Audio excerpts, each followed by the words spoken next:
the next film on the chopping block is Lego DC's Aquaman, Rage of Atlantis.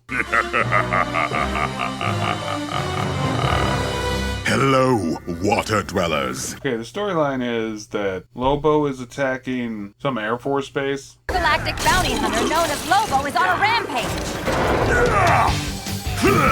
This is like looking for a Danubian needle in an Alterian haystack creature. And Aquaman shows up to fight him, but then he loses. So you don't mind that the world watched the king of Atlantis run away from Lobo like a scared fish? No, that's an unfair characterization of fish. The plot in this movie is a bit convoluted, but there's like two main plot lines. Actually, there's really only one main plot line. It just becomes two main plot lines. Aquaman, look! No, the only cure for a pity party is to invite a little company over. Oh, right. Wait, huh? Plot is essentially Ocean Master teams up with Atrocitus to infect all the Atlanteans with rage so that they try to take over the surface world. Because before that, they're the nicest people. Literally. Atlanteans really are the nicest people on the planet. In order to take over the surface world, they also have to get rid of the Justice League, but that's part of the plan, because what happens is Atrocitus sends them through the Sea Gate. Behold! That is the Sea Gate. It can open an interdimensional portal between Atlantis and other aquatic planets throughout the universe. So they have to try to get back while Ocean Master and Atrocitus are taking over the world. But then Atrocitus betrays Ocean Master when they get back. But that's essentially the setup of the plot. Bat burp. Bat burp. Well, the problems are multiple. I mean, all the Lego movies are essentially just made to sell toys. I mean, there's lots of movies like that in the DC canon. What?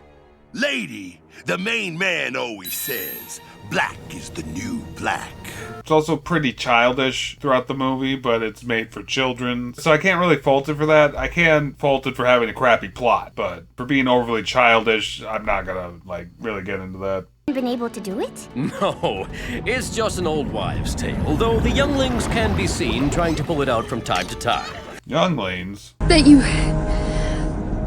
killed younglings. George Lucas is gonna sue somebody. I think George Lucas gonna sue somebody. With that in mind, the humor is mostly stuff that just makes my eyes roll by how childish it is. This, Mira, make the fish!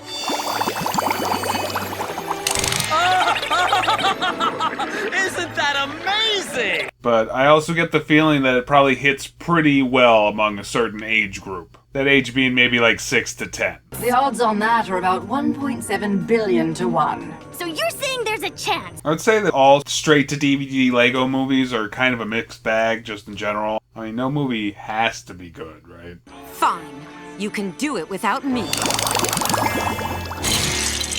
Wow, what a really great trick. She is really good. Unfortunately, this is the only movie with Dexter in it, which is kind of a fan favorite among Green Lantern and Red Lantern fans. By the hairballs of Hades, that is one furious feline. It's kind of got an over-convoluted plot line, and that's mostly because there's a lot of characters in it, and every character has their own plot line. Oh, I wasn't aware that Atlantean technology was so advanced. Updating files. Which could have been fine, but the writers didn't seem to care how much any particular plotline had to do with anything else that was happening on screen. And the tragedy about that is, like I said, the main plotline is actually pretty good and could have been the entire movie, more or less. There wasn't any reason to add so many side plots at all. And to kind of shine a light on that, they also add Robin and Batgirl halfway through the movie for no reason, because there's already too many characters. Batgirl? Robin? What are you doing here? We were hoping for a day off, but now Aquaman's Atlantean army is attacking? With that in mind, the last half hour is a lot better than the rest of the movie. That's when they finally get back to Earth and can confront Atrocitus and Ocean Master. I really messed up. And all the other side plots just go away. Even if they're not resolved yet, they're just forgotten about completely. It's just oh right, here we go, let's fight Atrocitus. And that's actually a pretty good movie for the last half hour, but that's it. Ocean Master, let us... I think we've heard enough from you. I mean, it's only an hour and 15 minutes long, so it's only the first 45 minutes that aren't very good, and then it gets pretty good by the end. It's probably good for kids, But not for much for anyone over the age of like 10 to 12 maybe. But it'd probably be fairly entertaining for certain children who like Legos and DC and bad jokes. Wonder Woman, are you all right? But Mother, all the other kids' jets are visible. Or one more compliment, and this is probably the only movie where any Green Lantern says the Green Lantern rhyme. In brightest day, in blackest night, no evil shall escape my sight.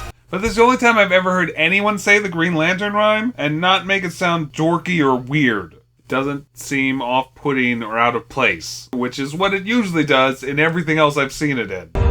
Brightest day, and blackest night. No evil shall escape my sight. Overall, I probably wouldn't recommend this movie. I'd really only probably recommend this movie to like children and parents of children. You know, to watch with your kids. Don't watch this by yourself. Mira, I have made my decision. Without even talking to me about it? It had some stuff that was unique and different and kind of fun, I guess. But not enough of it, and there's too much detracting with like way too many side plots. Not a good enough story. Now, what kind of fish is that? Wonder what it tastes like fried.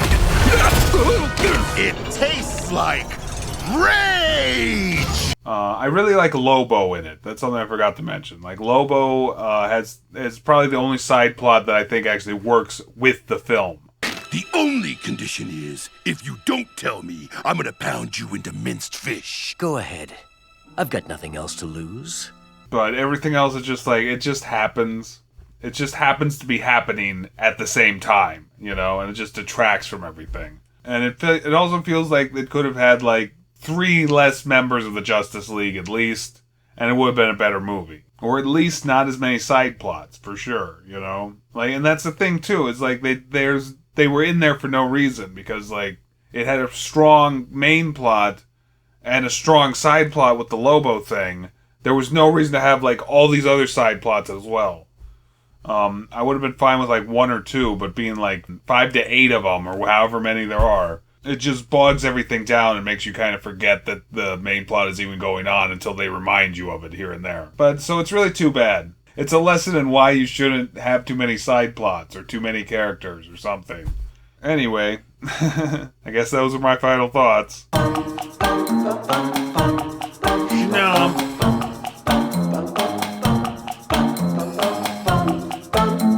done.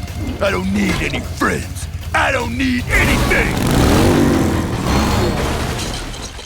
I did not see that coming.